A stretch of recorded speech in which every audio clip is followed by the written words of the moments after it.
Olá, turma do sétimo ano, tudo bem com vocês? E aí, pessoal, vamos para mais uma aula de educação ambiental? Que legal! Espero que vocês estejam bem e acompanhem aí com o professor a nossa aula de hoje, tá bom? Bom, gente, como toda a abertura da gente, a nossa aula de hoje vai ser sobre a contaminação do lençol freático por resíduos perigosos, ok?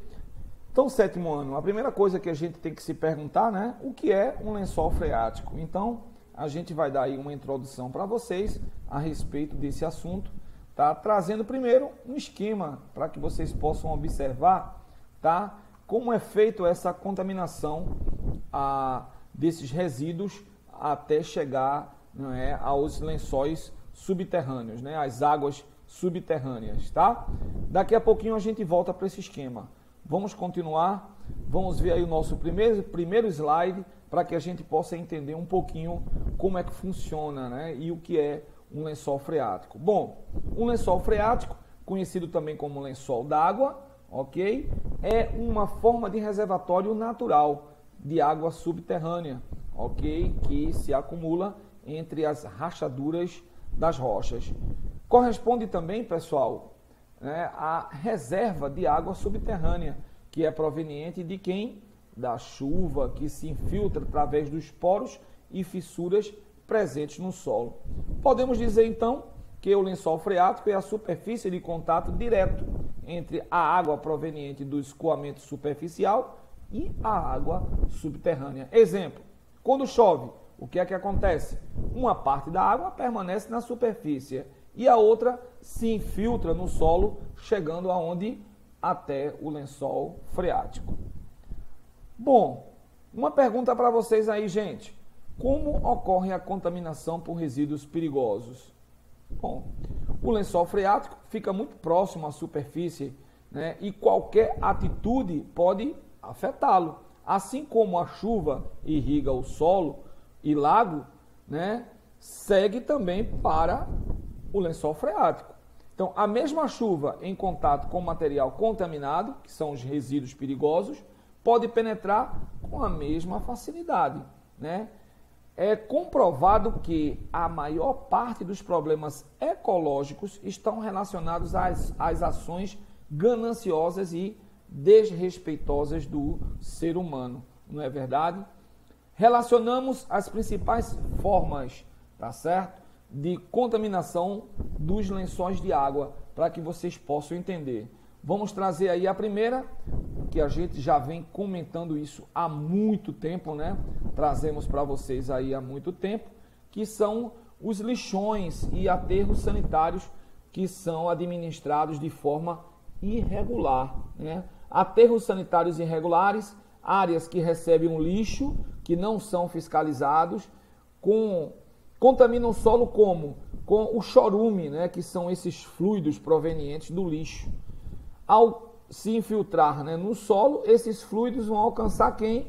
Os lençóis freáticos. Vai contaminar com bactérias e resíduos, né, contaminantes, posso dizer assim, que eles são contaminados por diversos tipos até de materiais nocivos, como um deles, metais pesados, tá? Vimos também naquele esquema anterior, naquela figurinha, que existem também os agrotóxicos, né? São os produtos químicos que são bastante perigosos também para os homens e para os animais. Caso sejam enterradas indevidamente, embalagens com restos dessas substâncias também vai contaminar o solo, poluindo quem? O lençol freático, rios e também os mares. Então, isso é muito catastrófico, tá? A gente precisa realmente tomar bastante cuidado. E também a questão dos cemitérios, gente.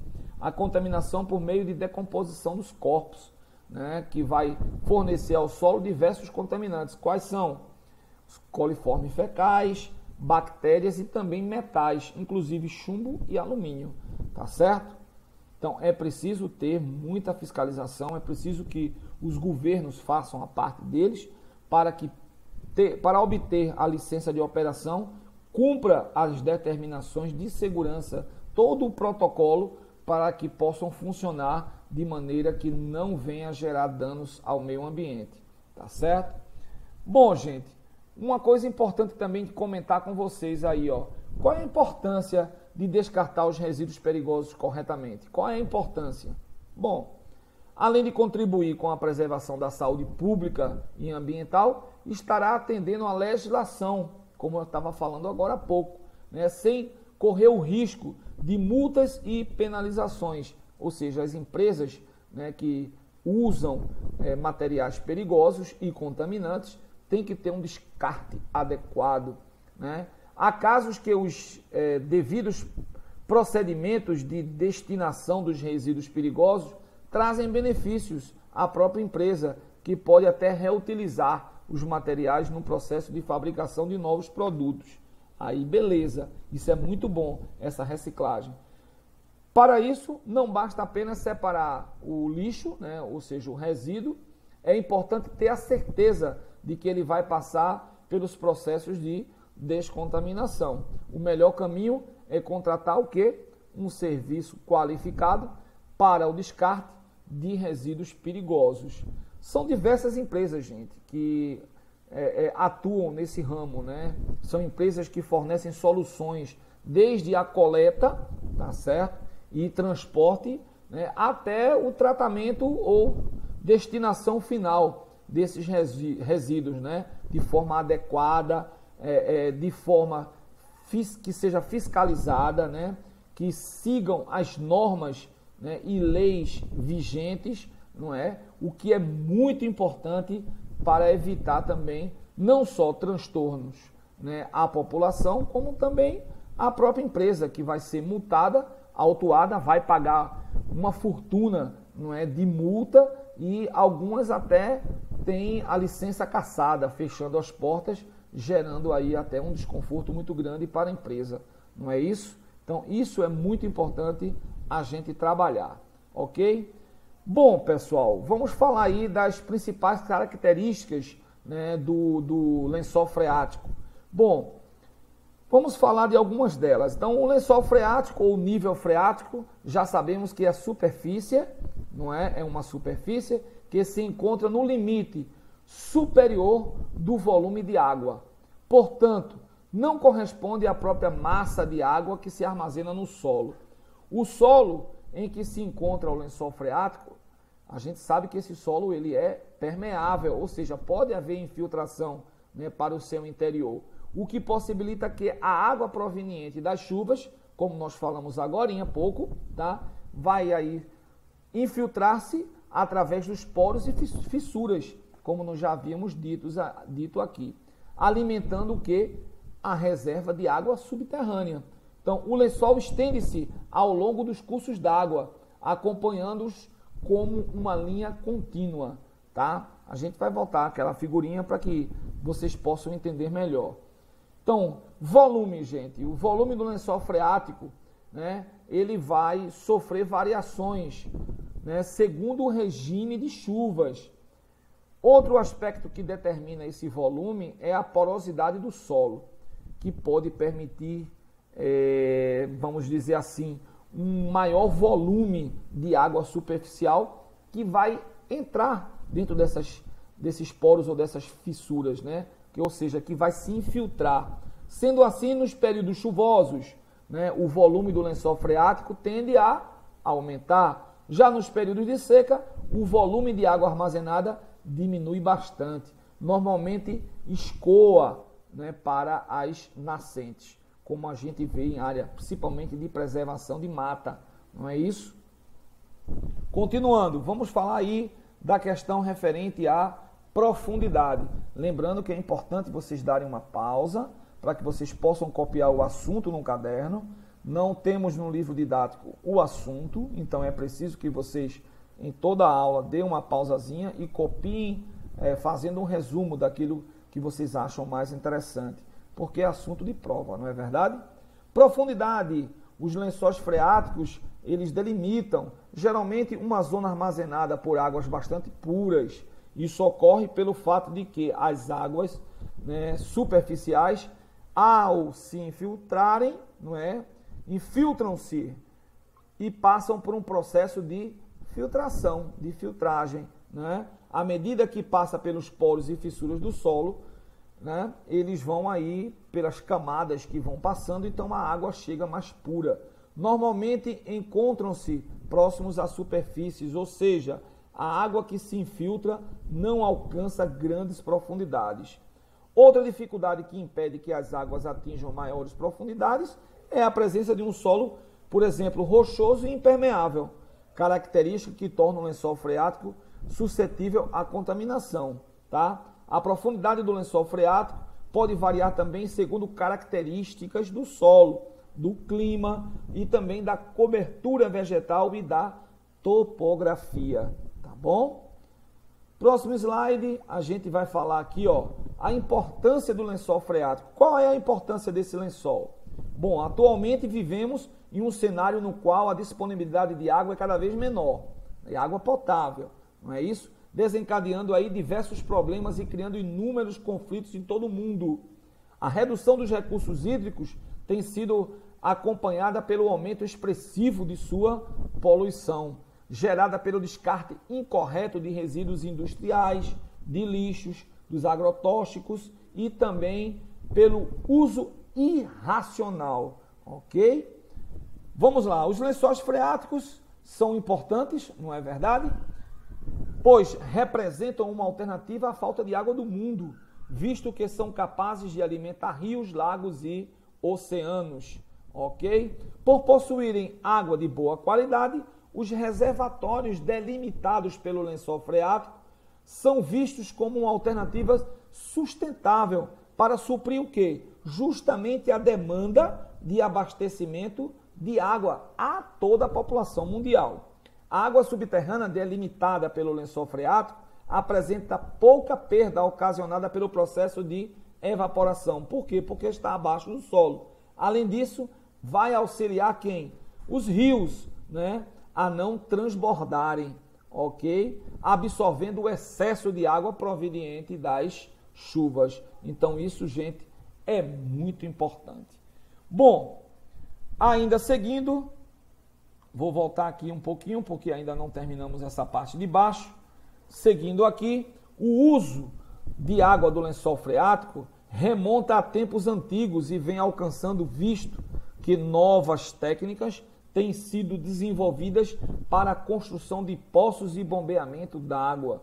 Segundo a Unesco, tá certo? A Organização das Nações Unidas para a Educação, Ciência e a Cultura, aproximadamente 300 milhões de poços foram perfurados nas últimas décadas em todo o mundo. Além disso, de acordo com a Proasne é o projeto de água subterrâneo do Nordeste do Brasil, 270 milhões de hectares de terras destinadas a atividades agrícolas são irrigadas justamente com água subterrânea, ou seja, com a água mais pura. E isso não é legal, não é verdade, gente?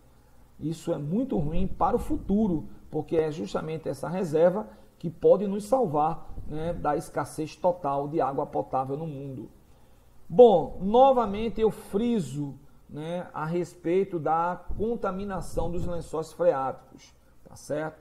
Principalmente da ação antrópica, né, ou seja, do homem, tá? Que é bastante preocupante e danifica bastante, deixando ali aquela água sem poder ser consumida, tá? Por estarem próximos à superfície, os lençóis freáticos estão suscetíveis à contaminação. Então, de acordo com a Embrapa, Empresa Brasileira de Pesquisa Agropecuária, os lençóis freáticos localizados em uma área com solo arenoso e com pouca cobertura vegetal, aspectos somados a elevados índices pluviométricos, são mais sensíveis ou predispostos à contaminação. A contaminação dos lençóis freáticos está mais frequente em virtude, como eu havia falado, da ação antrópica, tá certo? Os lençóis d'água podem ser contaminados por meio de quê? Nós falamos agorinha, mas vamos dar novamente aí uma ênfase. Vamos falar aí dos agrotóxicos e também dos fertilizantes, ok? Então, o uso incorreto de agrotóxicos e fertilizantes podem provocar contaminação do solo, que por sua vez, né, caso sejam enterradas indevidamente, embalagens com restos dessas substâncias pode contaminar o solo e vai com certeza poluir dessa forma os lençóis freáticos. Aí vem os famosos, novamente passo para vocês, lixões e aterros sanitários irregulares, tá certo? Que realmente o chorume é a principal causa da contaminação dos lençóis freáticos.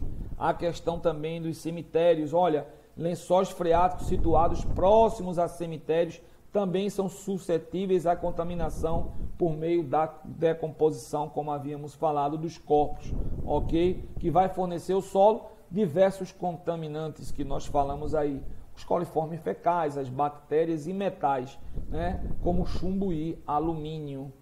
Ainda dando sequência, vamos mostrar aí afloramento do lençol freático. Olha só, afloramento do lençol freático corresponde às águas subterrâneas que afloram na superfície, dando origem às chamadas minas de água, né? Que podem formar aí as nascentes de muitos rios, tá certo? Vamos ver aí, rebaixamento do lençol freático. Olha, gente, olha só, vamos acompanhar aqui a leitura para vocês entenderem. Lençóis freáticos localizados muito próximos à superfície acabam dificultando, por exemplo, a execução de obras da construção civil.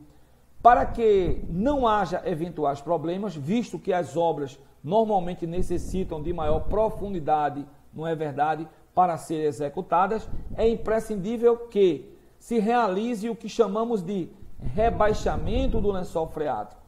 Okay? Esse procedimento é feito por meio de quê? De bombas instaladas em poços, as quais bombeiam a água subterrânea para maiores profundidades. Outra possibilidade é o uso de poços, né, filtrantes de linha coletora de tubos. Isso aí é uma alternativa. É válido ressaltar que a prática de rebaixamento do lençol freático causa inúmeros problemas, tais como adensamento do aterro, que leva à incapacidade de sustentação do solo, ou seja, vai afundar, corre um risco até de desabamento, perda da vegetação local, afundamento das construções, né, vizinhas à área de construção, possíveis rachaduras nas paredes dos imóveis. Às vezes a gente vê uma casa depois construída, a parede começa a rachar. É justamente o quê? Justamente causada pela prática desse rebaixamento do lençol freático, tá bom? Então, estamos aí já conhecendo um pouquinho mais de alguns motivos, né, que o homem às vezes sofre, né, por atuar de forma indiscriminada na questão ambiental, tá certo? Então vamos lá. Continuando, nós vamos ter aqui, ó, um aquífero, ou gente, nós vamos fazer uma pesquisa sobre aquíferos. No final da aula eu vou pedir a vocês algumas informações a respeito dos aquíferos. Mas, para complementar essa pesquisa de vocês, eu trouxe, claro, adiantei algumas coisas que vai ser útil, né, para a pesquisa de vocês, tá bom? Bom, primeiro eu trouxe aí uma representação esquemática dos principais aquíferos brasileiros. Isso é uma fonte, tá certo, do Ministério do Meio Ambiente, tá bom? Então, o aquífero que vocês vão pesquisar, né, ou os, tá? Eu quero da região Nordeste e quero o principal aquífero do Brasil, tá certo? Então vocês vão ver aí, e olha, cada corzinha dessa, por exemplo, ó, região Nordeste, aqui, ó, vocês estão vendo essa corzinha aqui, então vocês vão ver aqui, ó, tá aqui, ó, trazendo para vocês. E vão estudar também muito sobre o aquífero Beberibe, tá certo? Eu gostaria que vocês já adiantassem algumas coisas aí, porque vocês vão trazer algumas coisas a respeito desses aquíferos, tá bom? Então, dando sequência aí, ó, sigam comigo o slide. Aquíferos são formações geológicas subterrâneas que possuem a capacidade de armazenar água. Muito bem. São alimentados por meio da infiltração das águas superficiais, provenientes de quem? Das chuvas que atravessam os poros e fissuras do solo, atingindo a zona saturada, né? São supridos também pela água do mar e das nascentes dos rios, tá bom? Além da capacidade de armazenamento de água, os aquíferos também alimentam as bacias hidrográficas, ok? Isso é possível em virtude das rochas presentes no solo, as quais possuem características permeáveis e impermeáveis, ou seja, de absorção e não absorção, tá certo? Os aquíferos podem ser classificados em 2 tipos. Vamos aí, espero que tenham dado uma pausazinha. Então vamos ver os tipos. Vamos ver o aquífero artesiano. Está sempre saturado de água. Quando um poço artesiano é constituído neste local, a água aflora com muita intensidade. Olha as nascentes, ok? Aquífero livre ou lençol freático. Aí vai possuir uma variação em seu volume de água, ok? O qual é determinado pelo regime de chuvas, tá bom? Lençóis freáticos no Brasil. Não vou falar mais dos aquíferos, porque é uma pesquisa que vocês vão fazer, valendo nota para agregar a nota do simulado. O Brasil concentra um grande número de reservatórios de água subterrânea. Os aquíferos aqui encontrados possuem grande capacidade de armazenamento de água e alimentam várias bacias hidrográficas. Aí vamos ter aqui, ó, já estou falando de alguns. Olha o aquífero Guarani, ok? É um dos maiores do mundo, está localizado aonde? No Brasil, Paraguai, Uruguai e Argentina. Por estar em área extremamente populosa, a água encontra-se contaminada. Já pensou que desperdício? Aquífero Alter do Chão é o maior aquífero em extensão de água do mundo. Localiza-se aonde? Nos estados do Amazonas, Pará e Amapá. Seu volume possui capacidade de abastecer toda a população mundial 100 vezes. É muita água. E tem o Cabeças, aquífero Cabeças, é considerado o aquífero com melhor potencial hidrogeológico. Está localizado na bacia sedimentar do Parnaíba e é constituído por água de ótima qualidade, não é? Dando sequência a isso, aí são os exemplos de aquíferos localizados no Brasil, tá bom? Então tá aí para vocês. Dando sequência, vamos entender aí, ó, a precipitação. Olha aí uma rocha permeável, ou seja, que deixa a água passar, né, para baixo, e tá aí todo, não é, o lençol freático. Tá aqui, ó, todo o lençol freático, tá bom? Todinho para vocês aqui. Olha a quantidade de água que já forma o aquífero, tá certo? Já aqui, ó, a gente vai ter uma rocha impermeável, tá certo? Não vai conseguir passar para a água, né, superficial, não vai conseguir passar para o subsolo. E aí você vê aqui a perfuração de um poço artesiano. Por quê? Porque observe que ela é mais, ela não é tão profunda, não é? Ela é mais superficial, tá?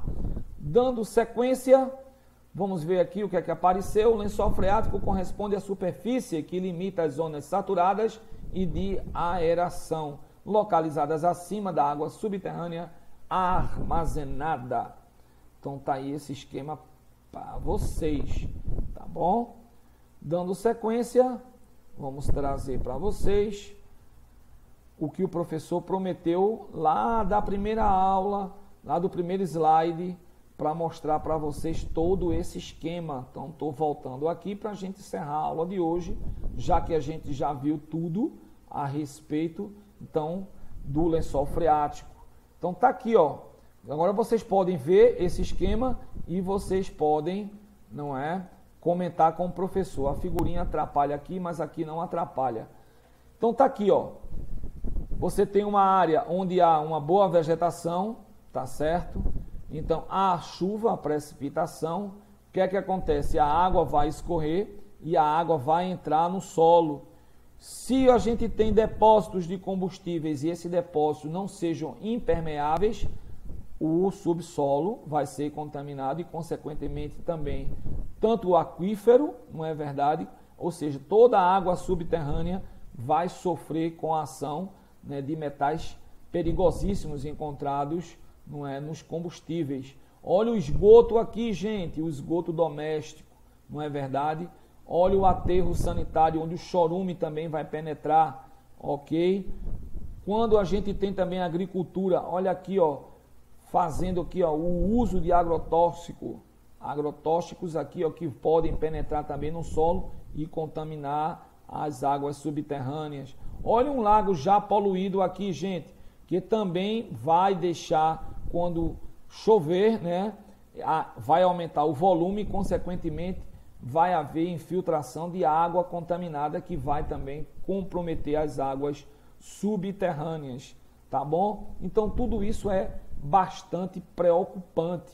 Então, o professor pede a vocês que vocês estudem, quem sabe mais tarde, né, vocês se tornem aí engenheiros, né, e venham a atuar nessa área e com bastante preocupação no que tange, não é, a poluição de uma maneira geral, não é verdade? Afinal de contas, o intuito da nossa disciplina é justamente conscientizar vocês que é uma futura geração, né, para poder diminuir esses impactos ambientais. Mas vamos lá, deixa eu passar uma informação aqui para vocês, só um minuto.